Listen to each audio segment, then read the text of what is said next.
आम्ही माहिती अधिकारी टाकला होता तुमच्या महापालिकेला विद्युत विभागाला. तर विद्युत विभागाच्या महापालिकेच्या विद्युत विभागानं आम्हाला एक माहिती अधिकारात माहिती दिली साहेब. या माहितीच्या आधारे आम्ही हे निवेदन तयार केलं की आम्ही माहिती मागवली की आपल्या महापालिका हद्दीत किती बलं बसवण्यात आली. तर तिने सांगितलं 25,000 बलं बसली. बरोबर आहे का? तुम्हाला कुणाला अभ्यास आहे का याचा? कोण माहिती आहे का तुम्हाला?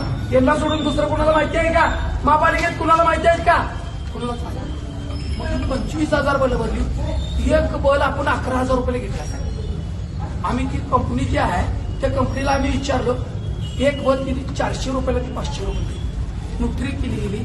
सगळं काम टोटली 7 कोटीत होत होतं महापालिका हद्दीत.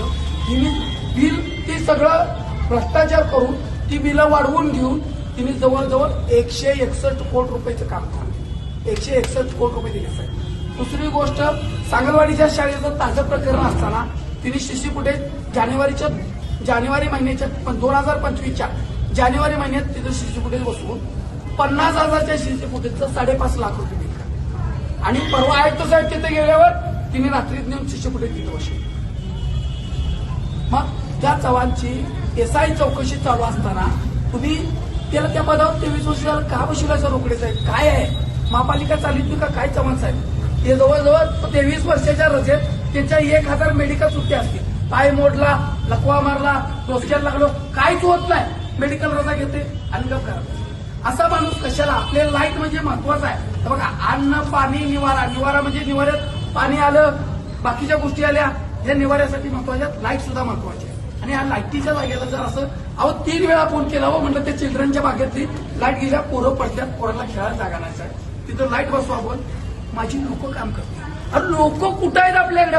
महापालिकेचं काम करणारा विद्युत विभागाचा एक सुद्धा कर्मचारी आणून तुमच्या ते तात्पुरते कामगार जे घेतले ते 10 कामगार कार्यरत महापालिकेच्या अधिकारात असणारे चव्हाण सोडून एकही माणूस त्या पदावर नाही गेला ठेवा. एकही माणूस नाही. अहो म्हटलं महापुरुषांच्या पुतळ्यावर एक हॉलिजन मारावं साहेब, कुठं तर तरतुदी बघू. नगरपालिकेतली नगरसेवक निवडून येऊन द्या, मग आम्ही ती तरतूद करतो, नगरसेवकांचं मंडळ घेतो, एक हॉलिजन मंजूर केला. आणि 161 कोटी रुपये कुठे गेले? तुमच्या घरात गेले साहेब. मोठा भ्रष्टाचार आहे. लाईटी मी इथनं बंद झाल्यावर उठणार साहेब. गावातल्या लाईटी चालू आहेत अजून. ही बिल तुम्ही कुणाला देणार आहे? ही बिल कुणाला देणार आहे? आमच्या गळाला लावणार आहे बिल. परत आणि तुम्ही म्हणणार 10 रुपये झाले, ती व्याजासहित 10 झाले. आता प्रेमानं 8 भर नाही, महापालिकेची जप्तीची गाडी फिरव सागावकर साहेबांची जप्ती करायला. त्यामुळं आता या गोष्टी नको आहेत. आता गावातली पहिला लाईट बंद करा. मी आलोय म्हणजे खुळा नवं साहेब. मी सामाजिक काम करतोय तर सामाजिक कामच करतोय. तुम्हाला मी साहेब म्हटलं महापुरुषांच्या पुतळ्याला हे विषय इथं काढायला नको. पण एखादी तरतूद जर तुम्ही करत असाल, तुम्ही सहाय्यक आयुक्त म्हणून जर जबाबदारी घेत असतील या महापालिकेची, तर साहेब तुम्ही या गोष्टी अंमलात आणला पाहिजे. तसा त्या जिने जे नोटरी केल्या त्या नोटरी तिने काय म्हणतात बघा. जर हे 24 ते 48 तास जरी सांगितल्या महापालिका हद्दीतली गैरसोय जर झाली तर लाखो रुपयाचा दंड करणार. मग 15 दिवस जर लाईट चालू आहे, काय केलं? लोकांची दिशाभूल करायला गेली. काय सांगते? टेक्निशियन चालू आहे. पुण्यात बसून कसं बंद करायचं ती बघायला. अरे पुण्याचे माणसंच नाहीत तर चांगली 2 नगरसेवकाची माणसं साहेब काम करतात.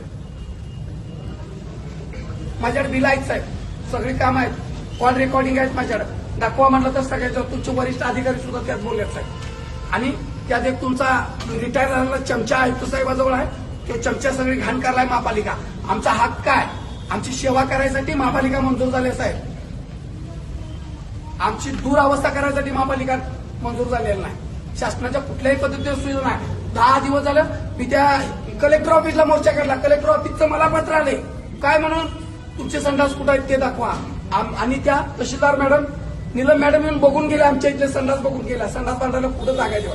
पण इथली प्रशासन, महापालिका प्रशासन अजिबात कोण आलं नाही, आम्हाला विचारलं नाही. मान सन्मान आहे किंवा आहे. साड्या निसून पोरांनी मोर्चा काढला. का दखल घेत नाही साहेब? आमच्या मागासवर्गीय व्यवस्था ड्रेनेज नाही. अनेक वर्ष झालं आम्ही तसंच राहतोय साहेब. लाईटी सुद्धा नाही. पाण्याची पाईप बसवा म्हणून आणि 1 दिवस झाला सांगितलं आम्ही. कुठे गेले ते? पाठांतर केले साहेब. कुठे गेले? त्या साहेबाला 10 वेळा म्हटलं अहो पाईपलाईन टाका, हो पाईपलाईन टाका. दादा संडास नाही, बायका अजून आमच्या गल्लीत यायला सांगा ना तुम्ही इंद्रानगरला नाही साहेब. इंद्रानगरला जरा येऊन बघा. दोन्ही बाजूनं अजून सुद्धा आमच्या बायका सकाळच्या संडासला जातात आणि रात्री अंधार पडल्यावर संडासला जातात. का आमची दुरावस्था? पाणी नाही साहेब. एक सरकारी चावी तेवढी आमच्या इथं ती पण बांधून ठेवली. त्या मुलासाहेबांना मोर्चा करताना कुर्णे साहेबाच्या आशीर्वादाने ती एक चावी राहिल्या साहेब. माणसातला माणूस आहे म्हणताना एक चावी आमच्या सरकारी चावी आहे. पाणी नाही आम्हाला प्यायला, पाईपलाईन नाही, 15 मिनिटं पाणी येते. मोटर लावलं तर दिवसभर गावात कुणाच्या पण चावीला पाणी जाते. आमची मोटर जरी लावली 37व्या मजल्यावरली जरी मोटर आमच्या त्या चावी लावली तर पाणी येत नाही आमच्या चावीला. त्यामुळं साहेब अनेक प्रश्न आहेत. तुम्ही सहाय्यक आहेत म्हणून आला तेव्हा आम्हाला अभिमान वाटला.